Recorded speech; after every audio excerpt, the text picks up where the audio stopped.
So won't you please welcome our Manager of Public Relations, Mr. Bill Hahn. Bill?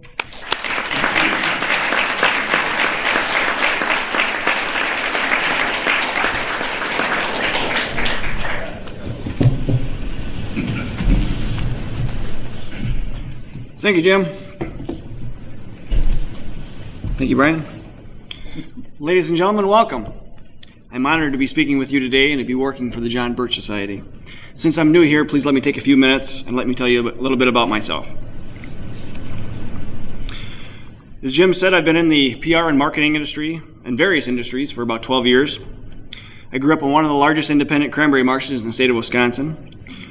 We were surrounded by more than 6,000 acres of reservoirs, swamps, forest, wildlife, and very few neighbors. I learned independence, responsibility, and respect for God, nature, fellow man, and country at a young age. The oldest of 3 children, it was my job, as my dad told me, to pave the way for my younger sisters. I strove to be an example for them by being the responsible older brother who watched out for his sisters. But for those of you with brothers and sisters, you know there's only so much you can do for them. And as siblings tend to do, they went their own way, made their own mistakes, learned their own lessons, and went through life on their own terms. Dad still claims that we did all right. Dad instilled in his 3 kids a strong work ethic. He believed there was no room for laziness. He believed that if he had to be up for work, then everybody else in the household had to be up as well. Most of our days started before sunrise. And since we lived where Dad worked, all of us migrated to manual labor jobs on area cranberry marshes at a young age. I was 13 when I worked full-time during summer vacation. Later in high school, I worked after school during fall months for harvest. During my later years in high school, I was sent to attend week-long conferences on state and federal government, including flying out to Washington, D.C. to the National Young Leaders Conference as held by the Youth Congressional Leadership Council, and attending Badger Boy State, which is sponsored by the American Legion. After graduation, I attended one of the state universities, became a resident assistant, English tutor, and eventually graduated with a Bachelor of Science degree. My first professional job lasted 5 years at Albee Materials Incorporated, a small, family-owned, ready-mix concrete company. It was unusual to have such a small company with a marketing and public relations department, but it had won several awards from local, state, and national associations for its outreach work. After 5 years, I moved north, about 3 hours, to be closer to family, and worked for Krause Publications, an employee-owned company. It was my job to publicize its books and authors in the media and at trade shows. A couple of years later, Krause's was bought out by F&W Publications. With nearly 1,000 employees worldwide, F&W is one of the largest specialty interest publishers in the world. And after 7 years and facing a growing travel schedule and more time away from my newborn son, I responded to an ad for the John Birch Society and landed here. Before I left F&W, I gave 2 weeks' notice and had a number of responses to my intent to work for the Society. From my contacts in the firearms media, I received the most support. They seemed to understand JBS the best. Jim Scouten, the host of Shooting USA, said in an email to me, "Well, now there's a surprise. I didn't know the Birch Society was still active and well enough funded to employ you. But then that just indicates they need a good publicist, and you would be the one." A few liberal-leaning employees weren't as supportive and tried to clue me in on some of the so-called racist and anti-Semitic activities of JBS, of which I was not convinced and have not seen any shred of supporting evidence since starting here. I began quickly to see where allies and enemies were going to be located. But now even that is beginning to be turned on its head, especially with the recent interest generating from liberals.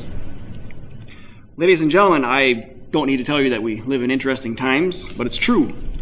JBS has been favorably interviewed on a few liberal talk shows, the largest being the Ed Schultz Show, which is number 8 in the nation for talk radio.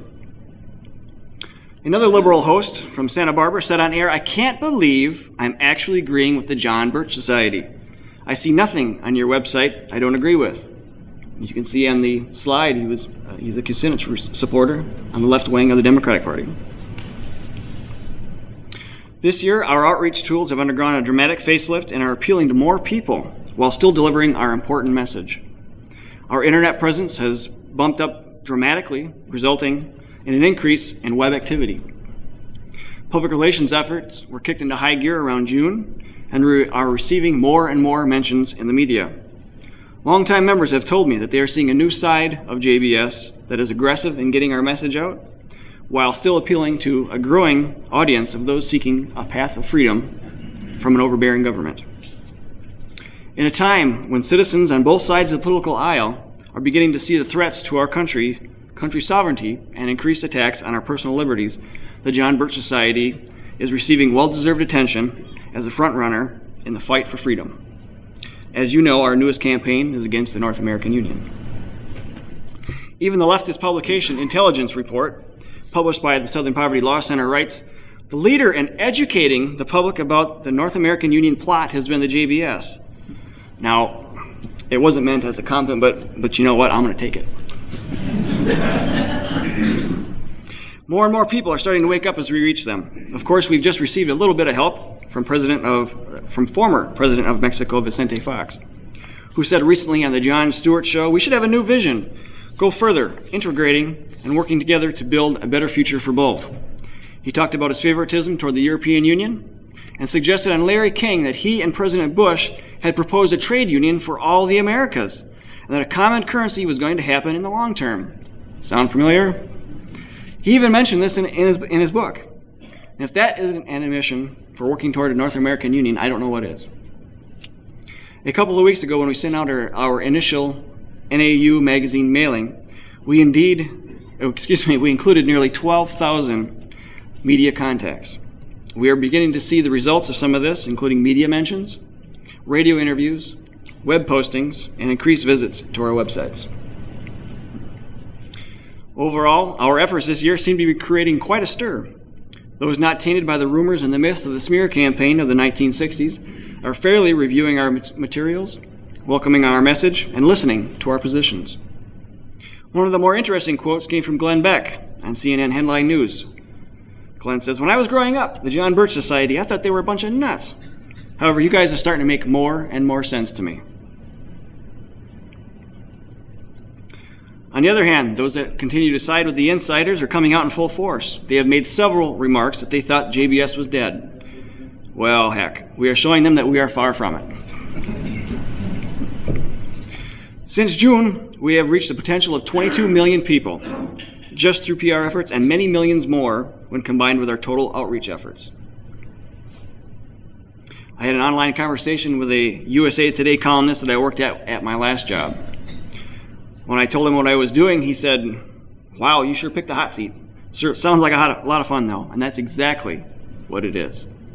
We take great pride in promoting the society and have fun doing it. We continue to find new ways to do so and will persist, pushing on to victory. As my dad said, pave the way. The John Birch Society is running full steam ahead on paving the way for freedom-loving Americans to follow. As Robert Welch wrote in The Politician, we live today in a world which none of us, except the conspirators who have made it this way, wanted. Our consciences and our sense of responsibility to those who come after us bring up duties and drive us to actions which we do not welcome and which are beyond all of the normal expectations of our lives. My translation on this, pave the way. Thank you. Good job, Paul.